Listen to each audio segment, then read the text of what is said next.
Well, hey guys, welcome back to Studio Gangland Wire. I'm on the Zoom call here with Larry McShane. We were going to talk about the chin, but we're going to talk more about one of the guys that really locked in the conviction on Vincent the Chin Gigante back in the day and forced him to actually admit that it was all an act. This crazy bit was all an act. Larry, I really appreciate you coming on the show, and you kind of are the one of the experts on Vincent the Chin Gigante. You wrote the book. So first of all, tell us a little bit about the book, and I'll put pictures of it on the YouTube, and I'll have links Yeah, to Larry's book in the show notes, guys.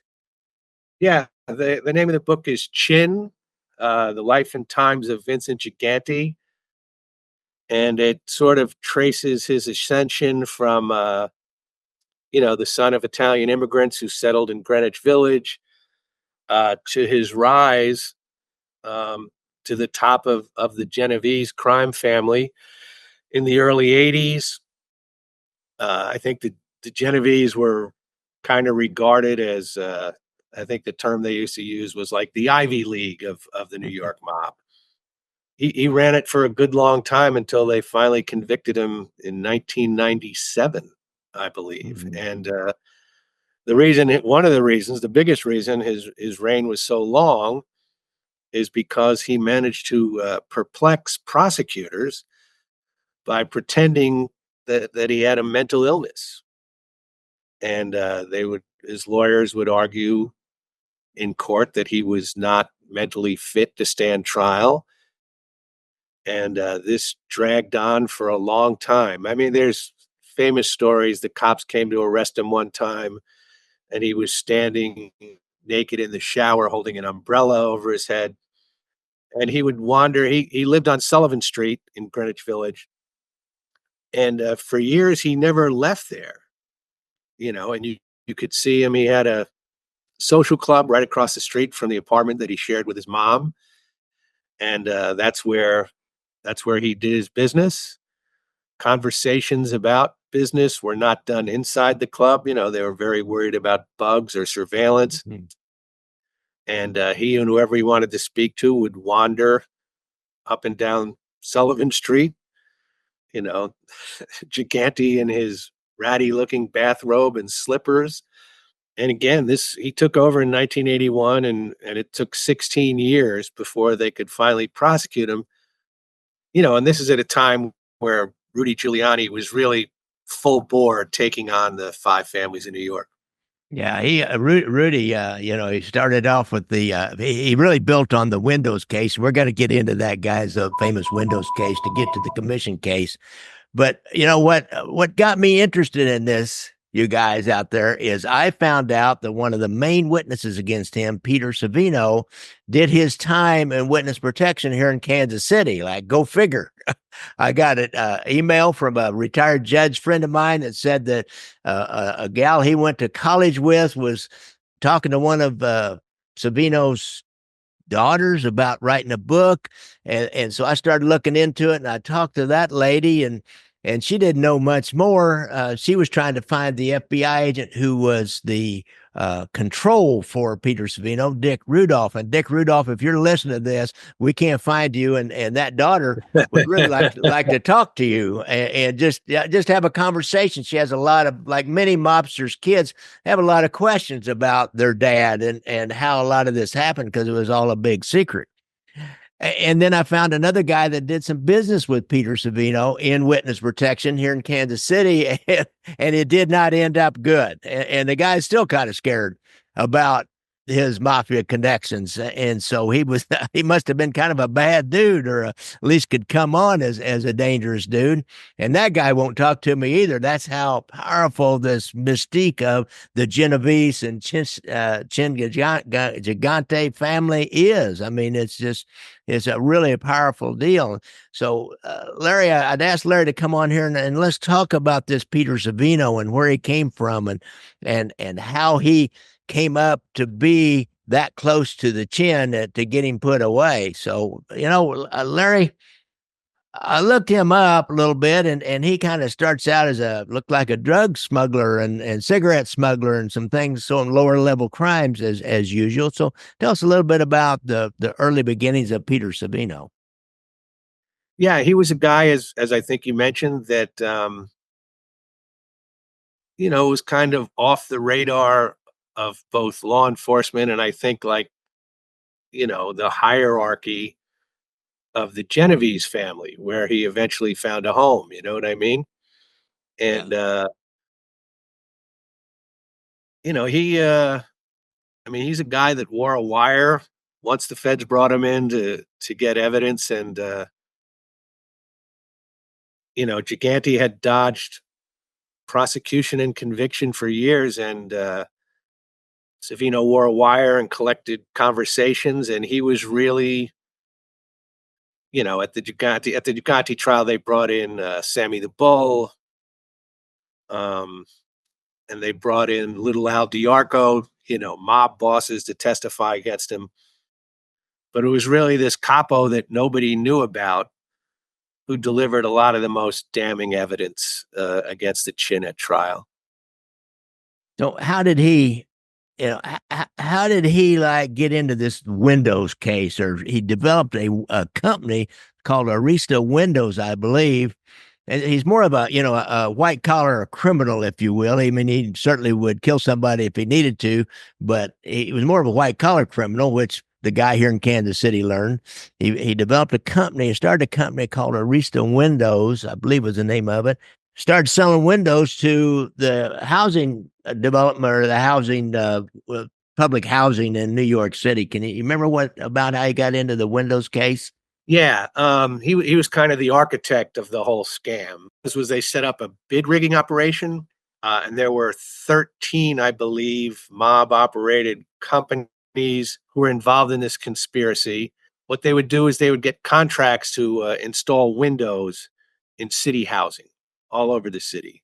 If you were not involved in the mob cartel, there's a tax imposed on you of $2 per window. We're talking about Manhattan, Yeah. Bronx, Queens housing, like big developments. You know what I mean? So there's a lot of money involved here. According to reports at the time, anyone who blanched at this would have their windows shattered by the organized crime guys. You know what I mean? And Yeah. I went back and did a little looking, and it was an enormously lucrative operation. The mob got $151 million Wow. in Windows contracts between 1978 and 1989. And Savino was kind of the guy who was running this whole thing. Wow. And for some reason, he, he's not a guy that I think people knew until probably the Windows case. Gigante just took a shine to him for whatever reason. I'm sure the fact that he was a big earner had a lot to do with it. Yeah. And Chin was a notoriously secretive guy, and eventually, when he went on trial, Savino was one of the big witnesses against him. At this point, Savino was sick and close to death, and so that was kind of his last big shot in the whole war against Chin when he came in and testified, despite his failing health. Interesting. I noticed in going back over researching this case, I'm the early investors in this Windows case because all the families or most of them got involved in some manner. So it's like the Concrete Club, like they were all in the Windows business too. And Vic Amuso and Gaspipe Casso from the Lucchese family were some early investors in this. They saw the opportunities in Savino. Yeah, Savino was a sharp guy. You know what I mean? You think of the mob and all the things they're involved in, and the idea that there there was $151 million waiting for them to scoop up from installing windows in buildings around New York is kind of insane. It's definitely one of the great mob tales. That they got in there and they're able. I mean, there's two things. One, they're able to gain access, and then two, through threats and violence Yeah. they're able to make the legitimate places, sign up for their program. And speaking of violence and that kind of thing. Musso and Casso were some of the most violent guys out there, especially Gas Pipe Casso. And so, as one of their guys, 400-pound Pete Chiodo, Big the Pete. Big Pete. What can you tell us about Big Pete? That's kind of like the beginning of the end with Big Pete and Gas Pipe and Lucchese is, because the feds, they put more energy into something if bodies start falling. So can you remember, what do you Yeah. remember about that?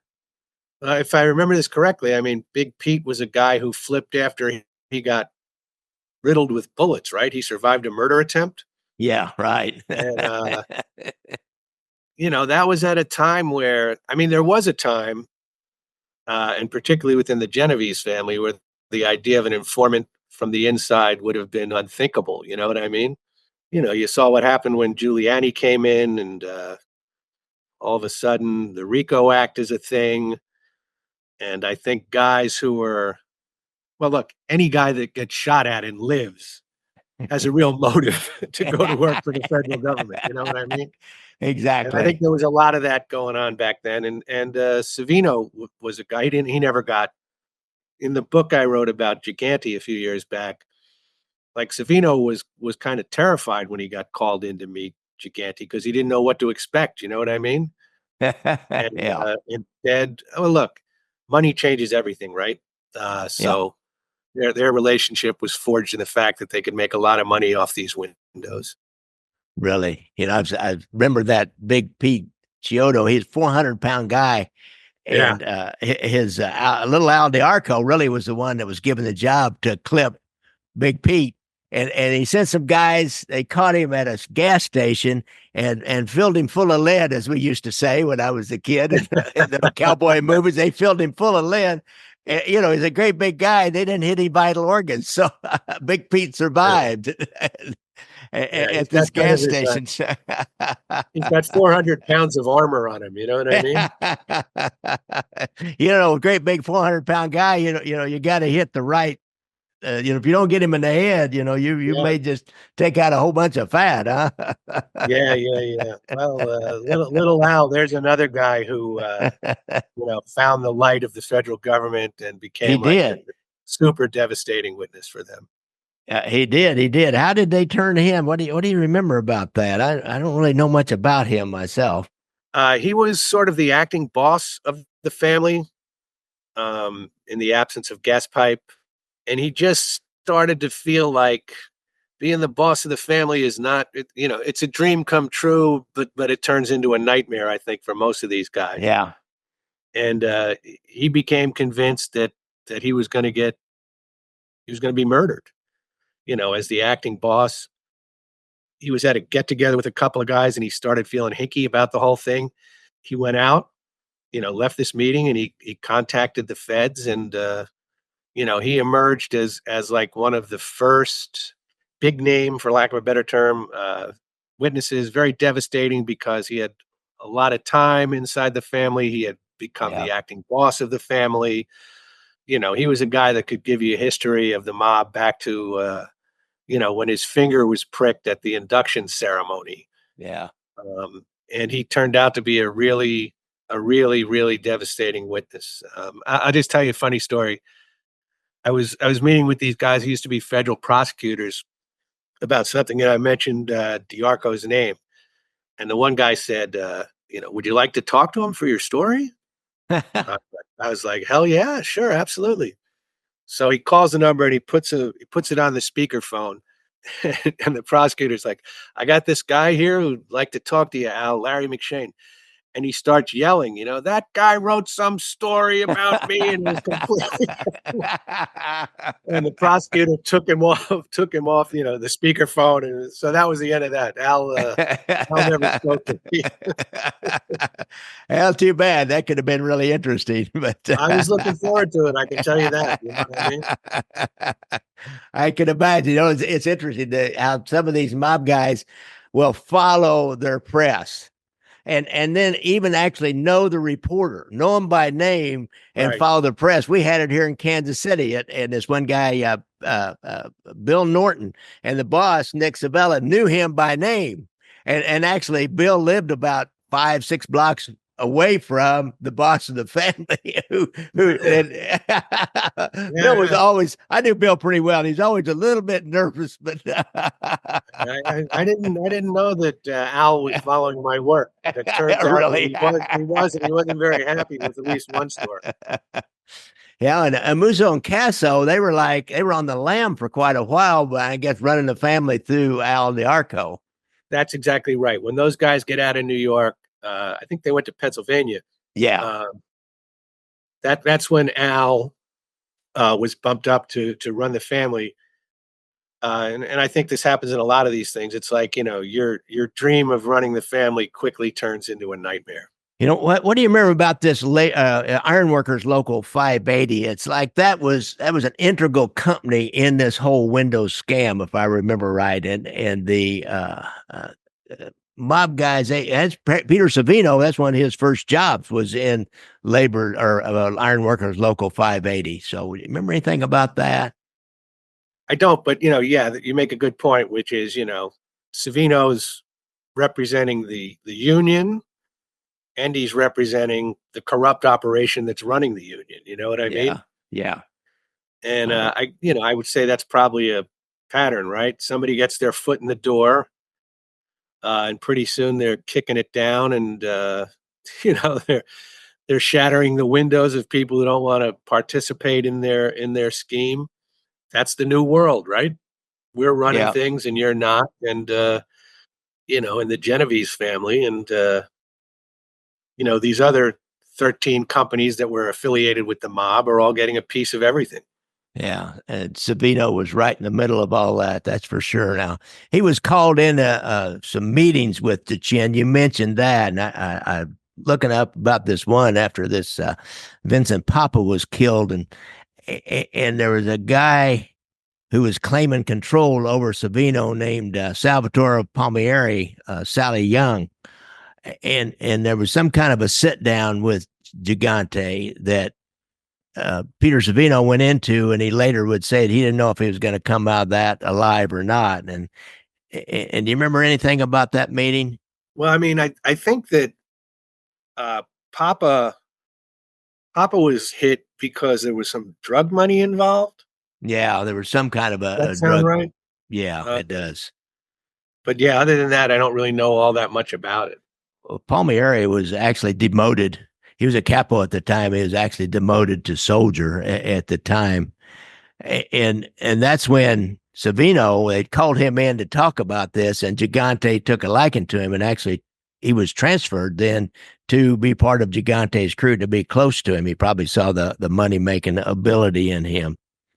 There was another meeting, I believe, where somebody was accusing Savino of coming over to the government, and they burned him, and Gigante were trying to burn him, and Gigante even like pulled him in closer because he just couldn't believe it. Yeah, for whatever reason, and as we talked a little bit, Savino was a little unnerved at first, by being that close to Gotti. But he for whatever reason, well, I shouldn't say for whatever reason. There's a reason. He was a guy that made a lot of money. Chin kind of just embraced this guy, to his own detriment, as it turned out. Gigante was a guy who, super paranoid about wiretaps. Yeah, Obviously, did a lot to maintain the Crazy Act. The whole thing kind of unravels to some degree because Savino, a guy that he brought in, hmm. decides to become a cooperator.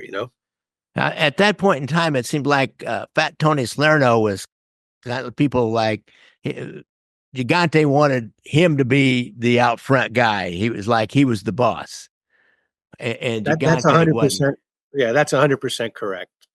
He was the face of the family. The FBI, if you looked on documents from back then, would list him as the head of the family. And Gigante took over in 1981, which, of course, by staying off the radar, he then avoids the big commission trial. Yeah, You know, where the heads of the family, or in the case of our guy, the purported yeah, head of the family, yeah. uh, takes the weight for everybody. You know what I mean?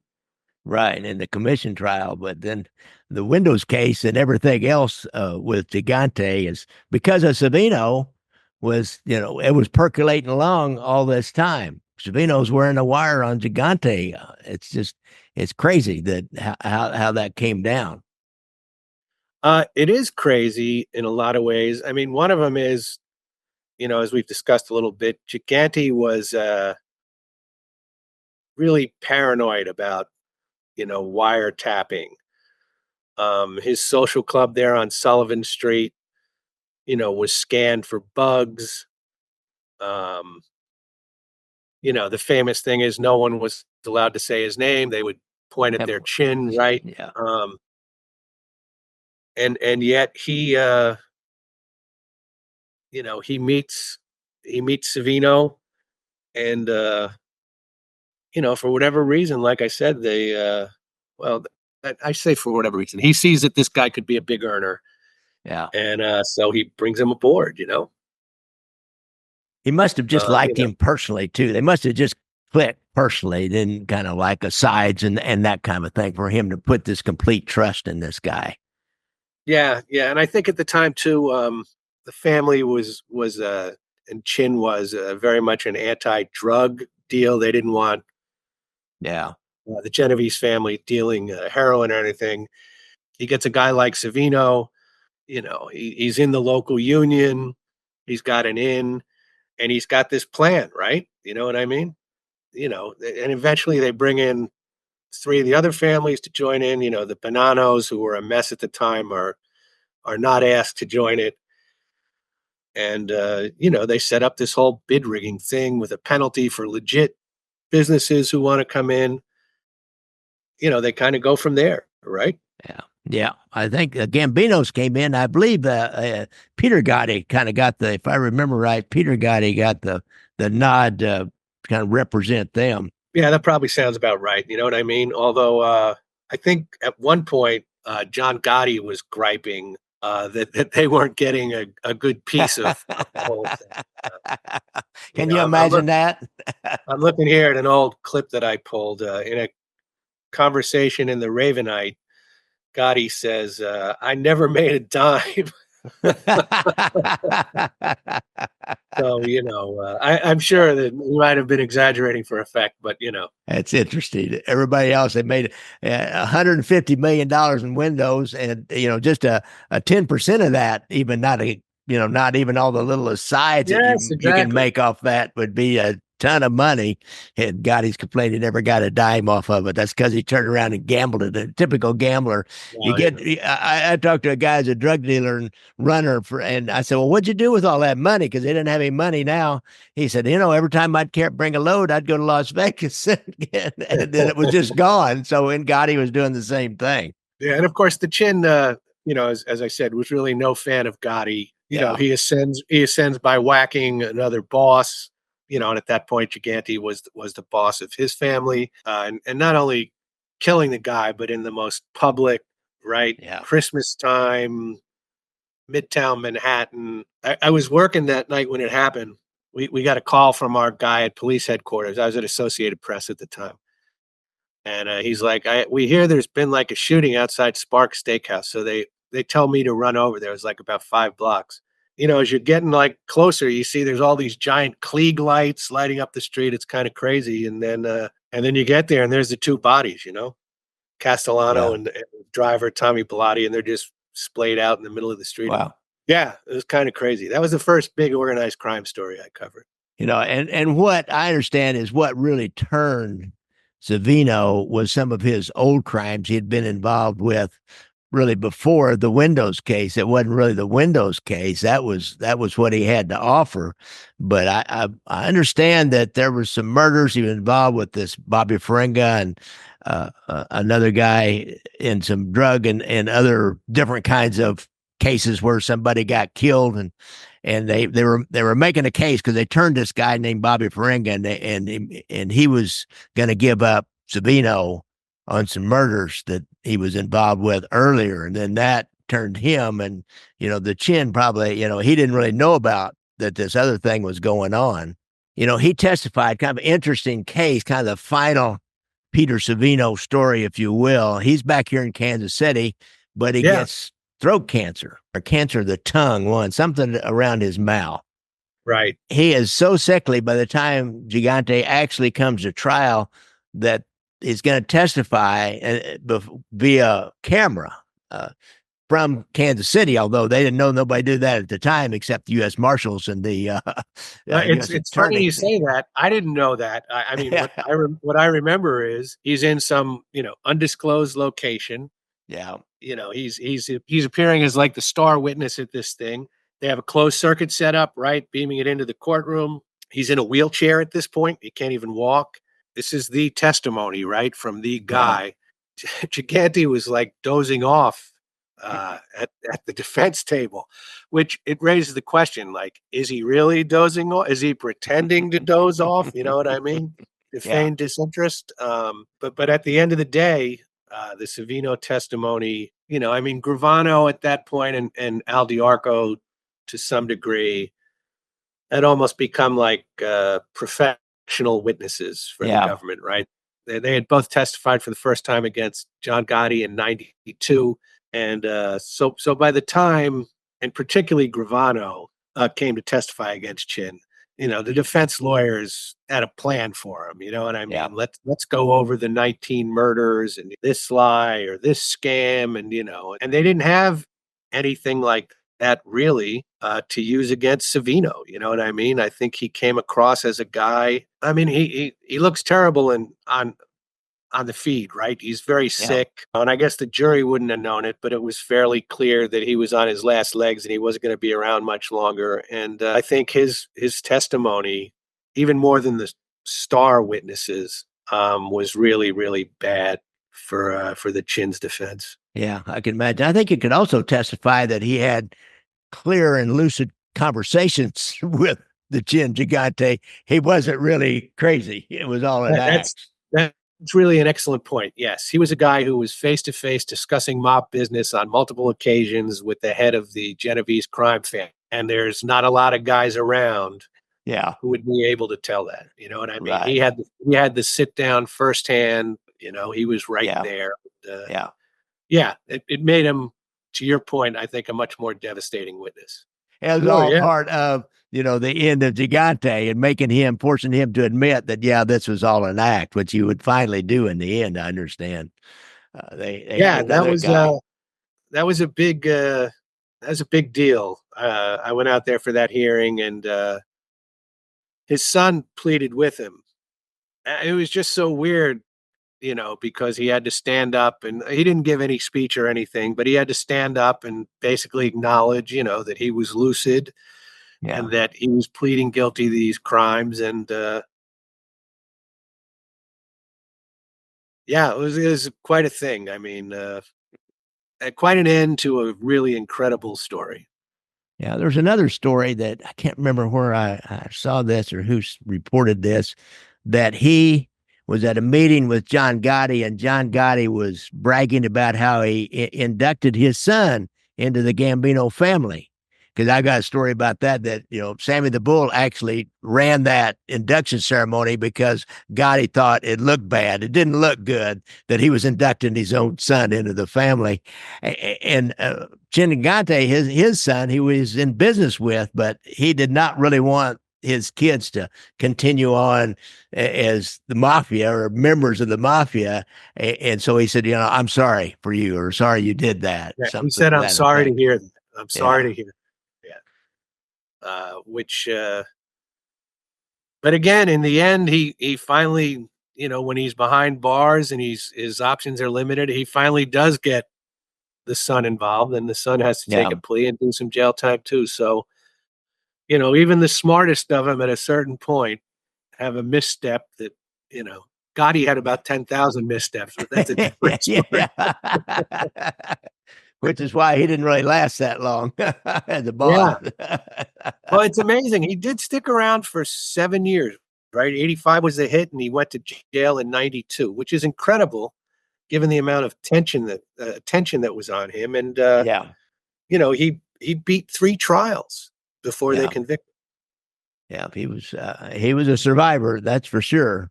Vincent the Chin Gigante. Talked to a guy Yeah, from another absolutely. city who was kind of loosely affiliated through his grandfather, and he said, "Oh yeah," he said, "We don't we just do this." He still didn't want Right. to say his name. He said, "We just do this." Like, Yeah, damn, this guy hadn't been in New York since he was a little kid, but he still remembered that we do this. yeah. It's yeah, the Ivy League of the mob, right? Interesting, interesting. Yeah. Long tradition. The Genovese family. I mean, that's when I first got into this, when I was like in my early 20s, just reading books about the mafia. And it's like Vito Genovese was like the mafia in New York. He was the big duck. He had such a reputation. It was just unbelievable. Yeah, different time, Yeah, Uh, really. they Genovese family was always a force in Yeah. among the other families. Yeah. And look at all that happened around him. It's because of Genovese that Joe Velazzi came in and was the first guy to really lay all this out. Yeah. Yeah. Well, there's plenty of them now. They're all writing books. Writing books, had podcasts. Yes, exactly. You see them on TV. I Yep. mean, Gravano has turned it into a very lucrative business. Yeah, him and Franchise both. I mean, it's really lucrative for those guys. They got whole big film crews and everything working on their sets and all that. Yeah, yeah, exactly. I'm actually it's funny you mentioned I spoke to both of them. I just finished a new book that's coming out next year Ah, on the last war inside the Colombo family, which was Vicarina against Carmine Persico. oh yeah, yeah. That It's a very personal war. Those two families were very tight for a long time, and then Persico goes to jail in the commission case. He wants to keep somebody in the family atop the company, even though little Vic had been approved earlier. mhm. And it just sets the last of New York's mob wars. It sets all the wheels in motion. Wow. All right. I look forward to that. Look forward to interviewing you, talking with you about that when it comes out. So I'll watch Yeah. for it, Larry, and All get right. hold of you. All You know right, how to get guys. me. I know how to get you. I know how to get you. Just don't die between now and then. We're getting to I, a certain age. I promise. We're watching our peers drop off, right? Uh, All right, Larry, it's been great. Once again, I like talking to you. And guys, Larry McShane, remind us of the name of your book. I didn't write that down. it's Yeah, the just Chin book, it's just called Chin. Chin. And then the other one that we talked about before. The one that's coming out. No, didn't you have another book besides the Chin, another mob book? I did a book on Philadelphia mob boss Ralph Natale. Natalia, yeah, we need to do a whole show on that one too one of these days. Oh, I got some stories about Ralphie. All right. I'm going to hold you to that, Larry. All right. Yeah. All Yeah. Yeah. right. Thank you. Thanks for coming on the show. Thank you so much, Gary. It All was a right. pleasure. All right. So, guys, don't forget, check out Larry's books. You just go to Amazon and type the name Larry McShane in, and you're going to find his books, and you'll have a link in the show notes down below. So check those out. They'll be worth a read. They're really good information. Larry's a guy that was right on the scene at the time when a lot of this happened, and in the court systems and out of the court systems, and had his own sources on the street, being a New York reporter. So you need to get those books if you care about New York Mafia at all. Don't forget, I like to ride motorcycles. If you see a motorcycle out there, why, give it some room and watch out for them. And if you have a problem with PTSD, if you've been in the service, go to the VA website and get that hotline number. If you have a problem with drugs or alcohol, our friend, former Gambino soldier, Angelo Ruggiero, is a drug and alcohol counselor, and he has a hotline on his YouTube page and on his website. So get hold of him. If you use him as a drug and alcohol counselor, get hold of me. That's a pretty good story in itself. I'll put you on the podcast. Oh, I know you won't want to do that. I understand. So be sure and like and subscribe. I can't even think what else I want to say. I have to edit this, Larry. Like and subscribe. and come back and see us again. Thanks a lot, guys. Again, thanks a lot, guys. Again, thanks a lot, guys. Again, thanks a lot, guys. Again.